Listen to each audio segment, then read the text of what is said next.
Assalamualaikum warahmatullahi wabarakatuh. Baiklah, kita akan melanjutkan pembelajaran kimia tentang materi yang selanjutnya. Tapi sebelum Ibu lanjutkan, Ibu mau mereview lagi tentang pelajaran kimia kita yang sebelumnya. Sebelumnya kita sudah belajar tentang AR dan MR kan? Nah, kemudian kita juga udah belajar tentang persamaan reaksi.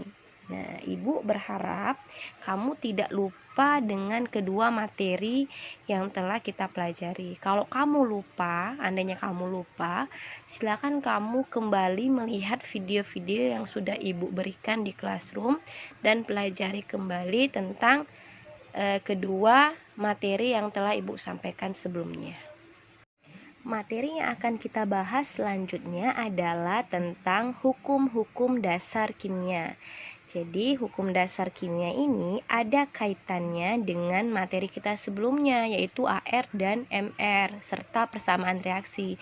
Jadi kalau kamu lupa, sekali lagi Ibu ingatkan, kembali lihat video yang telah Ibu berikan di Classroom. Oke, sekarang kita bahas tentang hukum-hukum dasar kimia.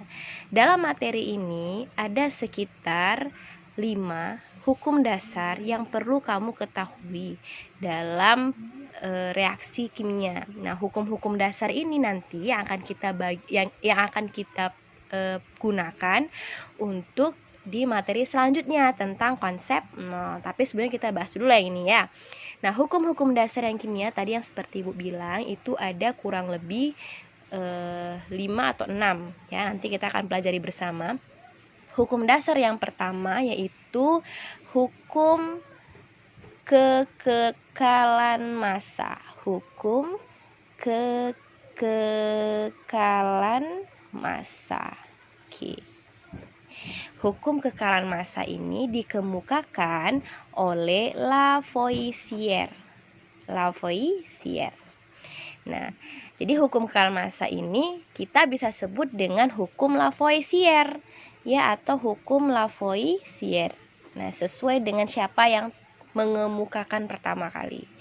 Nah, hukum yang kedua itu dikenal dengan yang namanya hukum perbandingan tetap. Hukum perbandingan tetap. Ya, yang mengemukakan hukum ini adalah Proust. Nah, Proust ya. Makanya hukum ini sering disebut sebagai hukum Proust. Nah, hukum yang ketiga itu namanya hukum perbandingan berganda. Ya, hukum perbandingan berganda yang dikemukakan oleh John Dalton. Makanya hukum ini sering disebut sebagai hukum Dalton. Kemudian hukum yang berikutnya adalah hukum perbandingan volume. Ya, perbandingan volume. Nah, hukum perbandingan volume ini dikemukakan oleh Gay-Lussac. Makanya dia sering kita sebut sebagai hukum Gay-Lussac. Ya. Dan yang terakhir kita sebut sebagai hipotesis atau hipotesis Avogadro.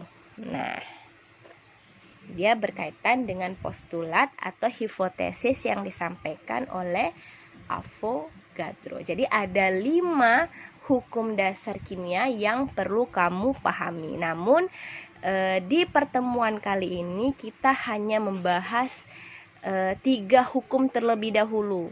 Hukum kekekalan massa atau hukum Lavoisier, kemudian hukum perbandingan tetap atau hukum Proust, dan satu lagi hukum perbandingan berganda atau hukum Dalton. 2 hukum yang lain akan kita bahas di pertemuan berikutnya. Baiklah, hukum pertama yang akan kita bahas adalah hukum kekekalan massa atau biasa yang disebut dengan hukum Lavoisier, di mana hukum ini berbunyi jumlah massa zat-zat sebelum dan sesudah reaksi adalah sama. Apa maksudnya? Nah, Ibu akan berikan ilustrasi yang sangat dekat dengan kehidupan kita sehari-hari. Contohnya, suatu hari kamu ingin membuang atau membakar sampah yang telah kamu kumpulkan. Sampah itu adalah sampah daun kering misalnya. Nah, kemudian kamu menyediakan sebuah wadah, ya, wadah yang kamu gunakan sebagai tempat untuk membakar sampah. Nah, sampah daun yang sudah kamu kumpulkan itu memiliki massa sebesar 5 kg. Ya, sebesar 5 kg. Jadi kamu akan bakar ini sampah. Kamu masukin ya kan sampahnya ke sini. Nah, lalu kemudian kamu bakar. Nah, apa yang akan terjadi pada sampah daun yang kamu bakar dalam wadah ini? Maka sampah ini dia akan bereaksi. Kalau dibakar itu sama juga dia bereaksi. Ya kan? Kalau dibakar itu sama aja dia bereaksi. Dia akan bereaksi apa? Dia akan bereaksi secara kimia. Dia akan berubah bentuk atau berubah fase. Dia akan berubah menjadi apa? Nah, lama-kelamaan kalau kamu bakar, bentuk dedaunan tadi akan berubah menjadi abu. Ya kan? Kemudian asap atau gas misalnya. Iya kan? Kemudian dia akan berubah menjadi uap air.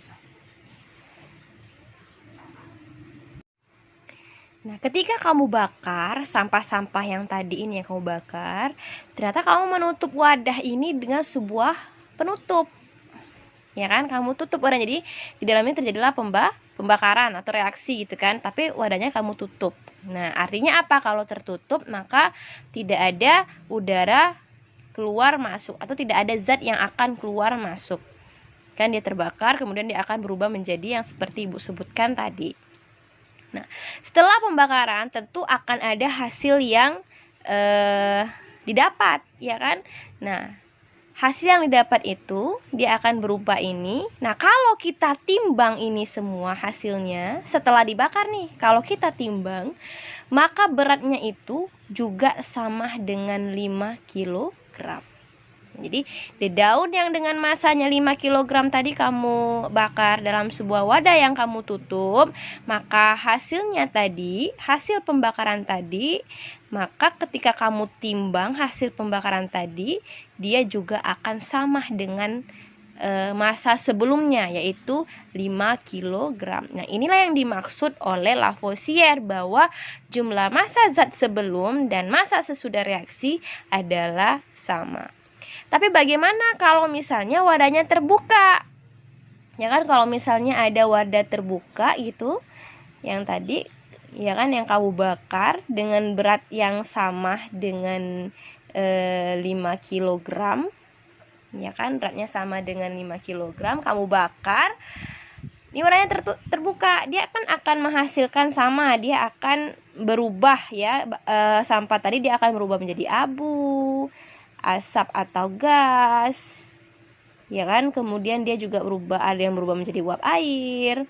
Nah, karena wadahnya terbuka, maka asap ini dia akan kemana-mana mengikuti udara. Begitu juga dengan gas, begitu juga dengan uap air. Yang tertinggal hanyalah abu-abu yang bersifat padat misalnya kan.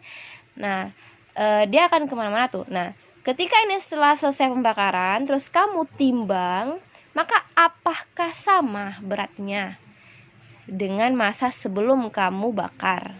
Tentu jawabannya tidak akan sama. Karena apa? Karena ada massa yang hilang. Massa yang hilang itu massa siapa? Ya, massa benda yang tadi berubah menjadi asap atau gas atau uap air kan. Ada massa yang hilang. Kalau gitu berarti massa setelah reaksinya lebih kecil atau lebih besar? Pasti jawabnya lebih kecil daripada massa awal. Jadi kalau kamu bakar dia di wadah tertutup, maka hasil pembakarannya akan kurang dari Nah, tadi kamu 5 kan, 5 kilo kan, akan kurang dari 5 kilo hasilnya. Tapi kalau seandainya kamu bisa lagi mengumpulkan asap, gas, dan uap air yang hilang tadi, kamu kumpulkan lagi gitu kan. Kamu gabungkan lagi dengan abu atau arang yang terbentuk di sini. Kalau kemudian kamu kumpulkan, kamu timbang, maka pasti hasilnya juga 5 kg. Nah, inilah yang dimaksud oleh Lavoisier, bahwa jumlah massa zat sebelum dan sesudah reaksi adalah sama. Nah, Ibu akan kasih kamu contoh soal. Contoh soalnya berikut. Dalam tabung tertutup ditimbang 32 gram serbuk belerang dan 63,5 gram serbuk tembaga. Setelah dicampur lalu dipanaskan dalam tabung tertutup dan reaksi berjalan sempurna, maka terjadi zat baru yaitu tembaga 2 sulfida. Berapakah massa zat baru tersebut? Nah, jadi kalau kamu kurang paham soalnya, kamu baca lagi soalnya, ya kan? Nah, jadi dia tanya, berapakah massa zat baru tersebut? Bagaimana cara kita mengerjakannya? Oke, tadi dia bilang kan, dalam tabung tertutup ditimbang, di dalamnya ada 32 gram serbuk belerang. Berarti ada di sini serbuk belerang, ya kan? Belerang. Kemudian dan serbuk tembaga. Nah, kalau kita buat persamaannya, sebenarnya kalau nggak buat persamaan juga nggak apa-apa, tapi kalau mau buat persamaan juga boleh. Nah, setelah dicampur, ini kan dia dicampur, direaksikan, dia akan membentuk zat baru yaitu tembaga 2 sulfida. Ya, tembaga 2 sulfida. Belerangnya berapa gram tadi? Di sini dia bilang belerangnya 32 gram. Kemudian tembaganya, ini tadi belerang ya, 32 gram, tembaganya 63,5 gram. Nah, yang dia tanya, berapakah tembaga 2 sulfidanya?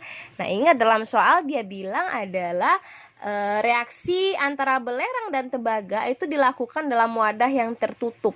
Nah, kalau wadah yang tertutup berarti nggak ada massa yang hilang ya.